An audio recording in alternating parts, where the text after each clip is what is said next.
Leher sekelompok orang ini memakai choker elektronik. Jika salah tebak warna, bunga di belakang layar akan meledak. Warna bunga akan berubah setiap jam. Kebanyakan orang bisa mengintip melalui reflektor. Jika ada yang melakukan trik, itu akan langsung meledak. Xiao Wang bilang game ini terlalu sederhana. Selama seseorang bilang apa warna bunga mereka, orang itu bisa bertahan dengan mudah. Logiknya seperti itu tidak salah. Tapi dalam 20 orang di TKP, ada seorang mata-mata yang bersembunyi di dalam. Permainan ini akan berulang tanpa batas. Sampai mata-mata itu diledak hingga mati, itu akan berhenti. Juga berarti, mereka perlu menemukan orang dalam dan membohonginya. Membuatnya bingung, permainannya akan berakhir. Jika tidak, mereka akan ditahan di penjara ini selamanya. Babak pertama dimulai. Dua pria ini berjanji untuk kerja sama. Beritahu lawan warna bunga di choker satu sama lain. Tapi pria bersetelan itu mengingatkan mereka. Jika seorang bertemu dengan orang dalam, kemungkinan besar orang itu akan diledak mati langsung di babak pertama. Jadi bagaimana dia bisa begitu mudah mempercayai orang asing? Setelah mendengarkannya, dua orang itu tidak tahu harus berbuat apa. Pada saat itu seorang gadis cantik dan manis angkat bicara. Kalau gitu, ayo kita saling membantu. Membentuk grup kecil. Beritahu warna bunga pada lawan. Itu saja. Tawaran ini segera menarik banyak anggota untuk bergabung. Lao Bai ke arah Xiao Wang. Katanya dia ingin bekerja sama dengannya. Karena tadi, Xiao Wang adalah yang pertama memberitahu aturan untuk melewati babak-babak di hadapan semua orang. Jadi dia percaya padanya. Xiao Wang pasti orang yang jujur. Setelah semua orang mengatakan warna bunga pada satu sama lain lawan, 1 jam berakhir sangat cepat.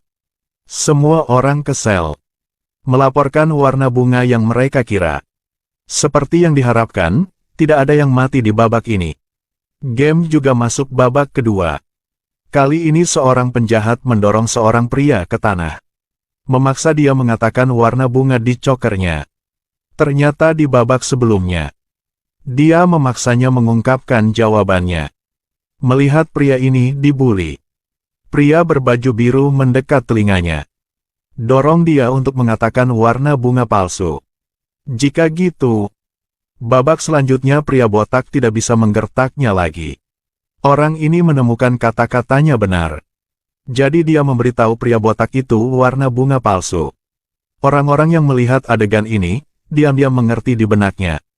Karena yang mati bukan diri mereka sendiri. Kemungkinan besar pria itu orang dalam. Untuk babak kedua, semua orang melaporkan bunga dengan warna mereka sendiri. Choker pria botak langsung meledak. Permainan ini juga telah resmi dimulai. Melihat ada orang meninggal, semua orang berbicara tanpa henti. Tapi gadis manis itu memberitahu teman satu timnya bahwa babak terakhir hanya pria yang dibuli berbohong. Mungkin hanya perlu selesaikan dia. Permainannya bisa berakhir. Jadi dia ingin berpura-pura membantunya. Dia ingin mengundangnya ke grup kecilnya. Saat waktu pelaporan warna di choker tiba, gadis manis sengaja mengatakan jawaban yang salah. Para anggotanya juga sangat kerja sama dengannya. Mereka masuk ke sel. Pria itu dengan percaya diri mengatakan jawabannya. Lalu otaknya meledak seperti bunga. Membunuh seseorang secara tidak langsung. Membuat benak gadis yang pakai rok kuning juga sangat tidak aman. Gadis manis lihat itu. Diam-diam berkata kepada anggota-anggota timnya. Jika gadis itu terus di timnya, mungkin bisa berbahaya. Atau bunuh dia. Dengan gitu, gadis berbaju kuning yang tidak tahu apa yang terjadi, telah dirugikan oleh seluruh grupnya. Dia mati karena ledakan chokernya. Setelah melihat semuanya, gadis rok merah sadar jika ini terus berlanjut, gadis manis akan memegang hak hidup dan mati untuk semua orang di tim. Setelah semua orang mengatakan kepadanya warna bunganya merah, dia tidak yakin, jadi cari orang yang lewat dari grup lain. Berharap mereka dapat memastikan warna bunga mereka. Tetapi dua orang berbicara untuknya. Warna bunga yang sebenarnya adalah semanggi. Tidak luar dugaannya, dia ditipu. Gadis itu sangat senang setelah mendengarnya. Prediksinya pasti tidak salah. Gadis itu dengan gembira berlari ke sel untuk melaporkan bahwa itu adalah semanggi. Tanpa tahu kedua orang asing ini. Tidak peduli pada orang lain dan hanya ingin menipunya. Dengan babak permainan berikutnya, anggota kelompok kecil semakin menurun. Akhirnya tersisa 4 orang. Pria berkepala botak menahan udara yang tegang. Lihat warna gadis manis itu adalah Heart. Dia hampir mengatakan itu Diamond. Tapi kemudian katanya itu Heart. Wajah gadis manis itu langsung berubah. Katanya pada dua orang lainnya. Babak selanjutnya harus mengatasi si kepala botak. Ada saat dia ingin menipuku. Tapi si kepala botak juga mencari mereka. Dia minta bantuan mereka untuk menyelesaikan gadis manis itu di babak selanjutnya. Karena orang mati di grup. Sebenarnya semua disebabkan oleh dia. Permainan maju ke babak berikutnya. Si air mata dan si ingus menyembunyikan perjuangan batin. Akhirnya pria ingus itu menyarankan. Sebaiknya membunuh keduanya. Setelah mendengarnya si air mata setuju. Setelah melalui 2 babak.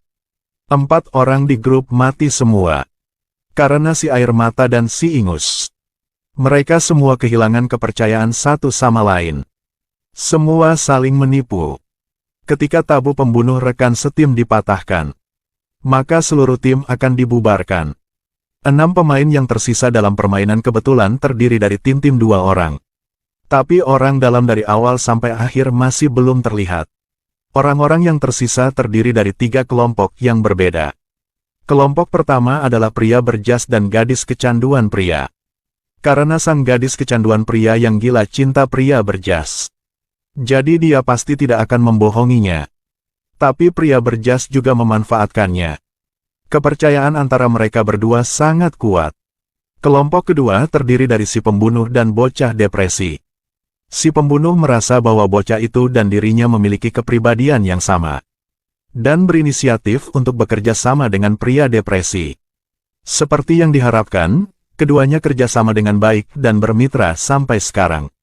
Kelompok ketiga adalah karakter utama adalah Xiao Wuang dan Abai. Awalnya kelompok 3 orang mereka bisa hidup damai bersama. Tetapi karena Xiao Wuang tidak tahan dengan tekanan, dia memutuskan untuk bunuh diri. Langkah ini merusak keseimbangan. Dalam babak ini, Abai harus menggunakan beberapa trik khusus untuk mengetahui warna bunganya sendiri.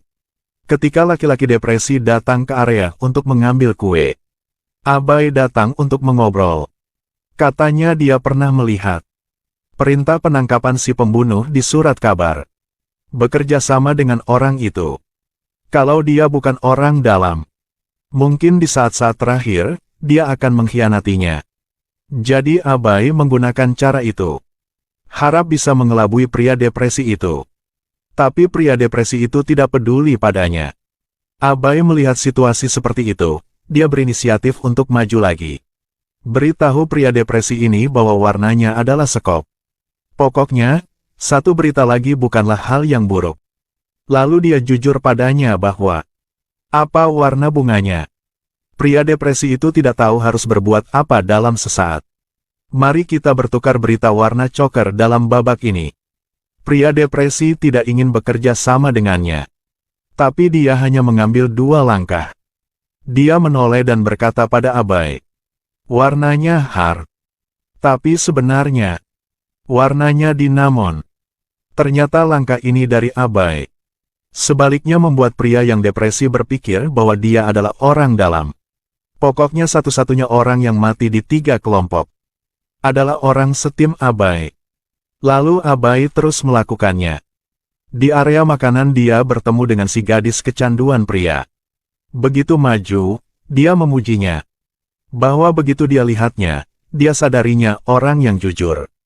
Katanya dia telah tanya pada sang pria tentang warna bunganya tadi. Tapi sepertinya dia ditipu olehnya.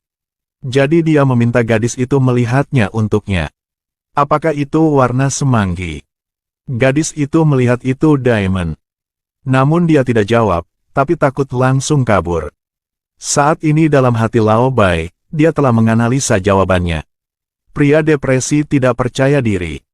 Jadi warna merahnya yang dia katakan padanya adalah jawaban yang salah. Dan ketika dia bertanya pada sang gadis kecanduan pria apakah warnanya adalah semanggi, dia juga tidak menjawab. Jadi kemungkinan itu adalah semanggi juga sangat rendah. Maka hanya diamond dan sekop yang tersisa. Kali menebak warna ini, sepertinya dia harus bertaruh separuh nyawanya.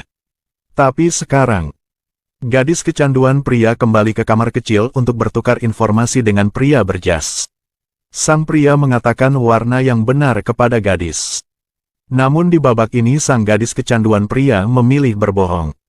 Di grup lainnya, si pembunuh beritahu pria depresi jawaban yang benar. Tapi pria depresi tiba-tiba mengkhianatinya.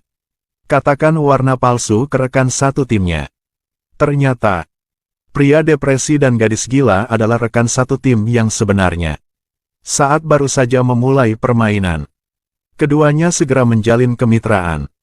Lalu satu dari mereka berdua mencari orang lain. Atur hubungan baru. Sampai keduanya maju ke babak terakhir. Juga membunuh rekan setimnya. Dengan cara ini keduanya bisa memenangkan permainan bersama. Dengan hitungan mundur akhir babak ini, semua orang di dalam sel melaporkan warna bunga mereka kira.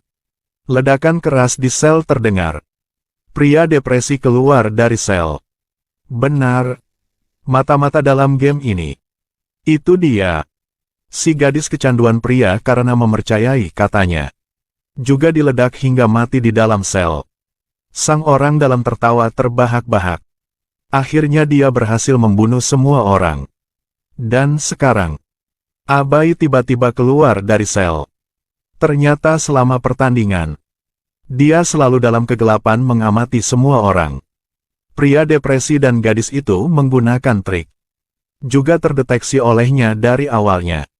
Karena saat memulai babak baru dari game tersebut, mereka akan pergi ke food court untuk mendapatkan snack. Ada cukup 4 warna. Keduanya hanya perlu melihat kue di tangan yang diambil satu sama lain. Dan kuki mana yang mereka ambil. Langsung tahu warnanya. Dengan begitu, dia bisa langsung tahu apakah orang itu menipunya atau tidak. Dan bisa juga bertahan di babak berikutnya.